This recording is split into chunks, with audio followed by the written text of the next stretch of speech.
बिस्मिल्लाहिर्रहमानिर्रहीम। अस्सलाम वालेकुम। दोस्तों, आज हम बात करेंगे ओलिगोस्पर्मिया के बारे में कि ये क्या होता है, इसकी इलामात, इसकी वजूहात क्या हैं, और आखिर में मैं आपको चंद बहुत ही इफ़ेक्टिव होम्योपैथिक मेडिसिन बताऊंगा जो इस डिज़ीज़ से रिलेटेड आपको बहुत हेल्प करेंगी इस मसले को ठीक करने में। तो जैसा कि आप सब जानते हैं कि आज के दौर में ये बहुत कॉमन प्रॉब्लम है और बहुत से कपल ऐसे हैं कि जो इस डिज़ीज़ की वजह से, इस मसले की वजह से कंसीव नहीं कर पाते। तो आज इसी के बारे में डिटेल से बात करेंगे। तो दोस्तों, ओलिगोस्पर्मिया होता क्या है? अगर बिल्कुल सादा ज़ुबान में आपको बताऊं तो इसका मतलब ये है कि मर्दों में जरासीम की कमी का हो जाना ओलिगोस्पर्मिया कहलाता है। यानी मर्दों के सीमन में दोस्तों अगर स्पर्म की तादाद कम हो जाए, इस कंडीशन को हम ओलिगोस्पर्मिया बोलते हैं। तो इनकी नॉर्मल वैल्यू दोस्तों क्या होती है? अगर मर्दों के 1 ml सीमन में इनकी तादाद 20 मिलियन से ज़्यादा है तो इसको हम नॉर्मल वैल्यू कहते हैं। लेकिन दोस्तों, अगर किसी भी वजह से इनकी तादाद जो है मर्दों के 1 ml सीमन में 20 मिलियन से कम होकर 10 से 20 मिलियन के दरमियान रह जाए तो इस कंडीशन को हम बोलते हैं ओलिगोस्पर्मिया, यानी लो स्पर्म काउंट, यानी जरासीम की कमी का हो जाना। तो दोस्तों, अब बात करते हैं कि आखिर ये स्पर्म बनते कहाँ हैं। ये हमारी बॉडी में स्क्रोटम के अंदर 2 टेस्टिकल्स होते हैं। इन टेस्टिकल्स में इन स्पर्म की प्रोडक्शन होती है, ये स्पर्म बनते हैं। ये जो स्पर्म है दोस्तों, ये एक रिप्रोडक्टिव सेल होता है। इसके 3 पार्ट्स होते हैं। सबसे पहले हेड, इसके बाद मिडल इसका पार्ट होता है, और एंड पे इसका टेल वाला हिस्सा होता है। तो दोस्तों, जो हेड वाला हिस्सा होता है इसमें 2 बहुत ही अहम इसके पार्ट होते हैं। एक न्यूक्लियस और दूसरा एग्रोसोम।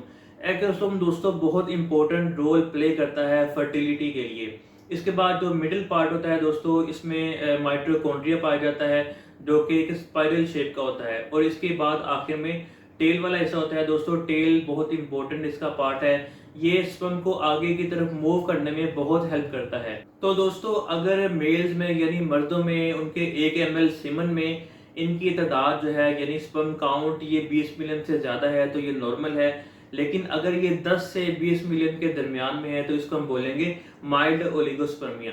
लेकिन अगर इनकी तादाद और कम होकर 5 से 10 मिलियन के दरमियान रह जाए तो इसको हम बोलते हैं मॉडरेट ओलिगोस्पर्मिया। लेकिन दोस्तों, अगर किसी भी वजह से इनकी तादाद और भी ज़्यादा कम होकर 5 मिलियन से भी कम हो जाए तो फिर ये दोस्तों बहुत ही क्रिटिकल कंडीशन होती है। फिर इस कंडीशन में आप एजोस्पर्मिया यानी बांझपन की तरफ भी जा सकते हैं। तो अब बात करते हैं कि ओलिगोस्पर्मिया की इलामात क्या होती हैं। वैसे तो दोस्तों इसकी कोई वाज़ह इलामात नहीं होती, लेकिन आप फिजिकल एग्जामिन के जरिए कुछ बातों से अंदाज़ा लगा सकते हैं कि आपको ओलिगोस्पर्मिया की डिजीज़ है या नहीं है। जैसे अगर शादी के 1-2 साल तक आप चाइल्ड कंसीव नहीं कर पाते तो ये भी एक साइन होता है लो स्पर्म काउंट का। और इसके अलावा दोस्तों कुछ मर्दों में इनहेरिटेड प्रॉब्लम्स होती हैं, जैसे क्रोमोसोमल एबनॉर्मेलिटी, हार्मोन्स का इनबैलेंस हो जाना और टेस्टिकुलर वेन्स का डायलेटेड हो जाना। इसके अलावा दोस्तों आपको कुछ सेक्सुअल फंक्शन में डिस्टर्बेंस देखने को मिलती है, जैसे लो सेक्स ड्राइव और इरेक्टाइल डिसफंक्शन। इसके अलावा दोस्तों आपको टेस्टिकुलर एरिया में आपको पेन हो सकती है, आपको स्वेलिंग देखने को मिल सकती है। तो ये दोस्तों कुछ इलामात हैं जिससे आप अंदाज़ा लगा सकते हैं कि आपको ओलिगोस्पर्मिया की प्रॉब्लम है या नहीं है। तो अब बात करते हैं कि ओलिगोस्पर्मिया की वजूहात क्या होती हैं, आखिर किन वजूहात की बिना पर आपको ये डिजीज़ हो सकती है। दोस्तों, सबसे पहले जान लें कि ये जो स्पर्म बनने का अमल होता है ये बहुत कम्प्लेक्स होता है। इसके लिए ज़रूरी है कि हमारे जो टेस्टिस हैं इनकी फंक्शनिंग बेहतर होनी चाहिए, ये नॉर्मल काम करने चाहिए। क्योंकि दोस्तों हमारी बॉडी में बहुत से ऐसी दूसरी चीज़ें हैं जो इसकी फंक्शनिंग को मुतासिर करती हैं।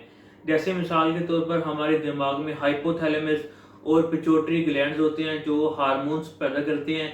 इन हार्मोन्स का बहुत अहम रोल होता है, ये बहुत हेल्प करते हैं स्पर्म को बनाने में, इसलिए ये हार्मोन्स भी नॉर्मल होने चाहिए। इसके अलावा दोस्तों अगर स्पर्म की जो शेप है ये अब नॉर्मल है तब भी ये डिजीज़ हो सकती है। या इसके अलावा अगर इन स्पर्म के जो गुजरने का रास्ता होता है, जिस रास्ते के ज़रिए से ये स्पर्म मूव करते हैं, अगर उन रास्ते में किसी तरह की कोई रुकावट, कोई ऑब्स्ट्रक्शन आ जाए दोस्तों, तब भी आपको ओलिगोस्पर्मिया की प्रॉब्लम हो सकती है। अब बात करते हैं कि ओलिगोस्पर्मिया की मेडिकल कॉजेज क्या होते हैं। दोस्तों, एक कंडीशन होती है वेरिकोसील। इसमें क्या होता है कि जो वेन्स साफ खून पहुंचाती हैं टेस्टिकल्स को प्रॉपर काम करने के लिए, अगर इन वेन्स में किसी तरह की कोई सोजिश, कोई स्वेलिंग आ जाए तो इससे क्या होता है कि जो टेस्टिस की फंक्शनिंग है ये डिस्टर्ब होती है, और ये बहुत कॉमन काज है ओलिगोस्पर्मी का। इसके अलावा दोस्तों कुछ दूसरी तरह की इन्फेक्शंस होती हैं जिनकी बिना पर आपको लो स्पर्म काउंट की डिजीज़ हो सकती है। जैसे जिससे ट्रैक के ज़रिए से स्पर्म मूव करता है, अगर उसमें कोई रुकावट आ जाए या टेस्टिकल्स में किसी तरह की कोई स्वेलिंग या सोजिश आ जाए, तब भी आपको ये प्रॉब्लम हो सकती है। इसके अलावा दोस्तों कुछ सेक्सुअली ट्रांसमिटेड इन्फेक्शंस होती हैं, जैसे एचआईवी और गिनोरियल इन्फेक्शन।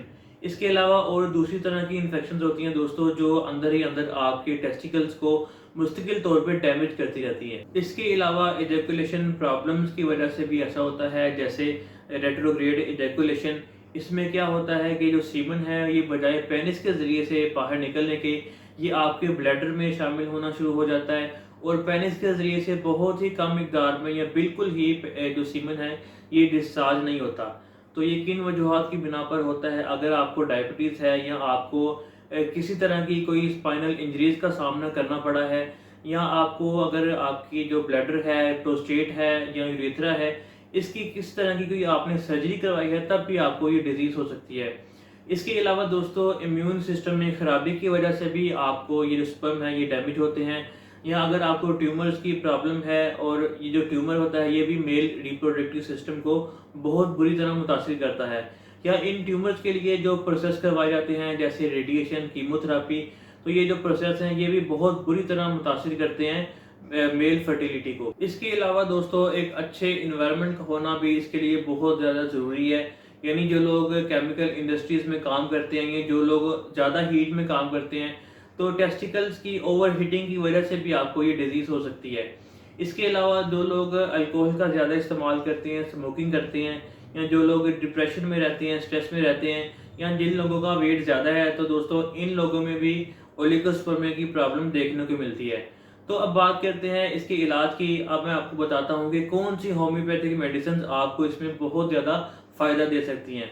लेकिन दोस्तों उससे पहले याद रखें कि आप एक अच्छे ट्रीटमेंट के लिए, एक प्रॉपर ट्रीटमेंट के लिए हमेशा अपने होम्योपैथिक डॉक्टर की गाइडेंस में ही अपना इलाज करवाएं, ताकि जो लो स्पर्म काउंट की जो एग्जैक्ट वजूहात हैं उनकी बिना पर आपका एक सेफ ट्रीटमेंट हो सके। तो इसमें जो सबसे पहली होम्योपैथिक बहुत ही इफेक्टिव मेडिसिन है वो है दोस्तों कैलेडियम।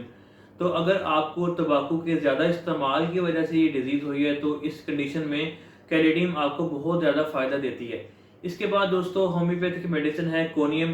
तो अगर आपको किसी भी वजह से टेस्टिकल्स की सूजन हो गई है, इनका साइज़ इंक्रीज़ हो गया है, तो इस कंडीशन में आपको कोनियम का इस्तेमाल बहुत ज़्यादा आराम देता है। इसके बाद दोस्तों थर्ड मेडिसिन है एजेंडम नाइट्रिकम।